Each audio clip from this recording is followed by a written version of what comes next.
विभाजन गाथाएं। जय तो भारतम।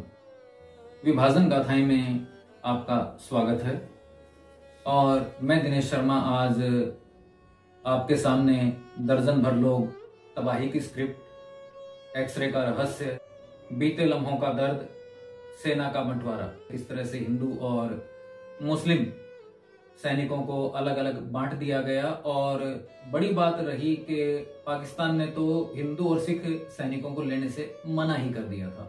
आज हम बात करेंगे दहलाने वाले खौफ के मंजर। न्यूयॉर्क टाइम्स के विशेष संवाददाता रॉबर्ट ट्रेम्बुल ने अपनी 15 अगस्त 1947 की रिपोर्ट में लिखा था, मेरा दिल कभी भी किसी भी चीज को देख करके इतना नहीं दहला, तरावा के समुद्री तटों पर लाशों के ढेर देखकर भी नहीं। आज हिंदुस्तान में जितनी बार पानी बरसता है उससे कहीं अधिक बार लहू बरसता है। मैंने हजारों लोगों की लाशें देखी हैं और सबसे निर्मम दृश्य मैंने उन हजारों हिंदुस्तानियों का देखा जिनकी आंखें निकाल ली गई थीं या हाथ पांव काट दिए गए थे। गोली मारकर किसी की हत्या कर देना तो बहुत रहम की बात समझी जाती थी और यह बहुत कम होता था। आमतौर पर मर्दों, औरतों और बच्चों को डंडों और पत्थरों से बुरी तरह घायल करके मरने के लिए छोड़ दिया जाता था। गर्मी और मक्खियों की वजह से उनकी मृत्यु की पीड़ा और बढ़ जाती थी। लगभग हर जगह यही मंजर था। जो बहुसंख्या में थे वे अल्पसंख्यकों पर टूट पड़ते थे। जो लोग अलग अलग मजहब, जाति व तबके से अपने रिश्तों के बावजूद एक रहते थे, वे नफरत से पगला गए थे और एक दूसरे पर टूट पड़े। हर कत्ल के बाद एक और कत्ल होता, हर अफवाह के जवाब में दूसरी अफवाह फैलाई जाती। किसी विस्फोट के बाद दहती हुई इमारत की धीमी गति से दिखाई जाने वाली फिल्म की तस्वीरों की तरह पंजाब के उस अनूठे भाईचारे वाले समाज की दीवारें दहकर गिरती नजर आने लगी। लोग पागल से हो गए। कहा जाता था इस देश में हमेशा से हर चीज बड़े पैमाने पर होती आई है। पंजाब में जितने बड़े पैमाने पर लोग मारे गए और उससे लोगों को जितनी तकलीफ हुई और जितनी मुसीबतों का सामना करना पड़ा, उसमें भी यही दारुण परंपरा पूरी तरह से निभाई गई। ऐसे कत्लेआम यूरोप व पश्चिमी देशों में भी हुए, मगर वहां बमों और तोपों का प्रयोग हुआ था। यहाँ तो जिसके हाथ में जो भी आया वह उसी से दूसरे का खून बहाने पर उतारू हो गया।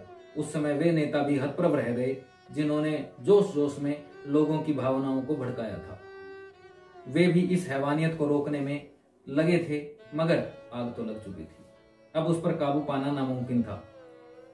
1988 में लाहौर गया तो एक बुजुर्ग ने बताया कि उन दिनों लाहौर की नालियों में खून बह रहा था। कभी लाहौर को पूर्व का पेरिस कहा जाता था, मगर तब धूं धूं कर जल रहा था। चारों ओर आगजनी, चीखों पुकार और लाशों के अंबार के अलावा कुछ भी नहीं था। जो संपन्न थे वे कुछ अंग्रेज अफसरों की कोठियों की ओर लपके। वे जान बचाने और लाहौर से बाहर निकलने की एवज में कुछ भी देने को तैयार थे। उनके हाथों में पोटलियां थी, सोने के जेवरातों से भरी, और नकदी के थैले थे। वे सब कुछ देने को तैयार थे सिर्फ 15-20 मील का फासला तय कराने के लिए। लायलपुर में एक कपड़ा मिल थी। कभी मील के मजदूर एक दूसरे के लिए कामरेड थे। यूनियनें चलती थीं, प्रगतिशील नारे लगते थे, लाल सलाम और इंकलाब जिंदाबाद भी चलता था। मगर मजहबी जुनून कहीं भी दिलो दिमाग में नहीं था।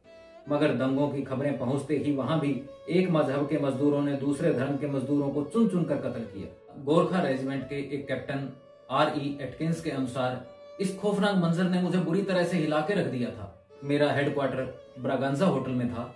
वहां भी कुछ व्यापारी, जमींदार पागलों की तरह चिल्ला रहे थे। वे कांप रहे थे, मिन्नतें मांग रहे थे, कैसे भी करके कोई उन्हें सीमा पार पहुंचा दे। वे आज अपना सब कुछ देने को तैयार थे। उस दिन शाम को जब मैं नहर के पास से गुजरा तो मैं भीतर तक कांप गया था।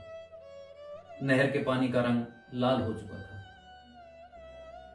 तो आज विभाजन गाथाएं में दहलाने वाले खौफ के मंजर, ये आलेख था हमारा। और कल का आलेख हमारा रहेगा दो तरफा तबाही। कल तक के लिए अनुमति दीजिए। नमस्कार।